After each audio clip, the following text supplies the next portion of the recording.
Okay.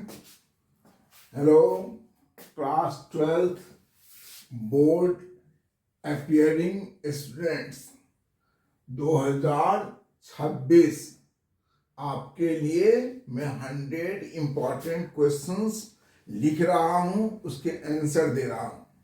इनमें से most of the questions NCERT के डायरेक्ट क्वेश्चन हैं और कुछ हमने उनको अपने तरीके से मैनिपुलेट करके बनाया है। जैसे ये क्वेश्चन भी आपके सामने है, ये एनसीईआरटी का डायरेक्ट क्वेश्चन है। क्या कर रहा है? Depict the galvanic cell, diagram बनाइए, इन विच रिएक्शन इज, ये रिएक्शन है, राइट?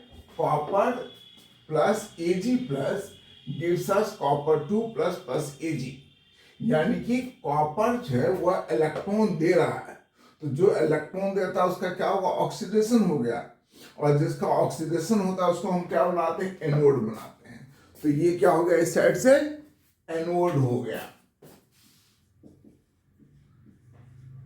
राइट? और ये क्या हो गया हमारा? कैथोड हुआ। उसके बाद है ना, रिएक्शन लिखा हुआ है, तो कॉपर एनोड और सिल्वर कैथोड।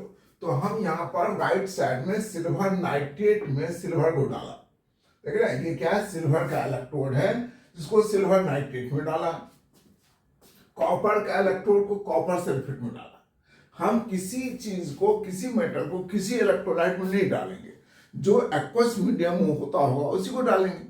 तो हम जैसे AgCl नहीं ले सकते हैं, क्योंकि AgCl इमीडिएटली प्रेसिपिटेट फॉर्म में, सॉलिड फॉर्म में आ जाता है। तो यहां लिखा हमने कॉपर सल्फेट, सिल्वर नाइट्रेट। अब जब यहां कॉपर को इसमें डालेंगे तो आप जानते हैं कि सिल्वर आयन को इलेक्ट्रॉन लेने की पावर ज्यादा है, राइट? इसलिए क्या होगा? कॉपर को इलेक्ट्रॉन देना पड़ेगा। तो कॉपर ने इलेक्ट्रॉन लूज किया, ऑक्सीडाइज हुआ, इलेक्ट्रॉन प्रोड्यूस हुआ।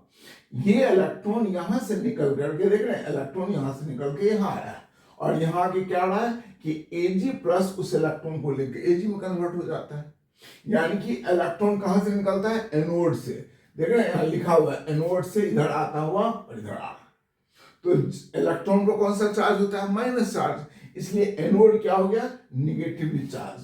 यानी कि कॉपर हमारा इलेक्ट्रोड क्या हो गया? Negative electrode. तो क्वेश्चन पूछ रहा है आपसे, that is also so that which electrode is negatively charge. तो आप क्या लिखेंगे? Copper electrode at which electron is produced is called negative electrode, right? फिर क्या रहा है? The carrier of the current in the cell, current किधर से किधर जा रहा है? तो ऑब्वियस है उल्टा चलता है। कन्वेंशनल कन्वेंशन क्या है कि कैथोड से एनोड की ओर जाता है करंट, आउटसाइड द सेल। तो आपने लिखा है कैथोड से एनोड की ओर करंट जा रहा है, ठीक है? तो आपने लिखा भी यहां पर current flow from Ag to copper electrode out of the cell, okay? इसके बाद आपको रिएक्शन एट इंडिविजुअल इलेक्ट्रोड लिखना है, that individual reaction at each electrode. तो लिखा आपने D, that is at anode copper से कॉपर 2 प्लस, कैथोड पर Ag प्लस Ag, राइट? सारे रिएक्शन लिखें। फिर आपने यह सेल जो बनाया उसका सेल रिप्रेजेंटेशन में लिख दिया, कॉपर से copper 2 plus Ag plus Ag। बस ऐसे स्टेप बाय स्टेप करके आपको लिखना है, पॉइंट जरूर लिखना है। Is clear? So this is, अगर मान लीजिए आपको इसका, इस सेल का E नॉट भी निकालना है, लेटेस्ट सब जहां दिया हुआ नहीं है लिखे, E नॉट ऑफ सेल। तो क्या होता है E naught cell? E naught R minus E naught L, right? मतलब राइट में जो इलेक्ट्रोड है उसको इलेक्ट्रॉन लेने की पावर, तो वो वैल्यू कितना होता है आपको दिया जाएगा? 0.80। और कॉपर का कितना होता है इलेक्ट्रॉन लेने की पावर? कॉपर 2 प्लस को 0.34 प्लस में होता है, तो माइनस ही रहेगा। तो कितना हो गया वैल्यू? दैट इज टू 6, और 7 में से 3 गया 4, 0.46 volt. This is the voltage of the cell, that's all. ऐसे लिखना है आपको, ठीक है? तो हमें अगर कोई भी इलेक्ट्रोड दिया जाएगा, है ना, उसका वैल्यू भी दिया जाएगा, नहीं भी दिया जाए, आपको रिएक्शन लिख दिया गया, इससे पता चल जाएगा, ठीक है? इस तरह से आप इसको रिप्रेजेंट करेंगे, ओके?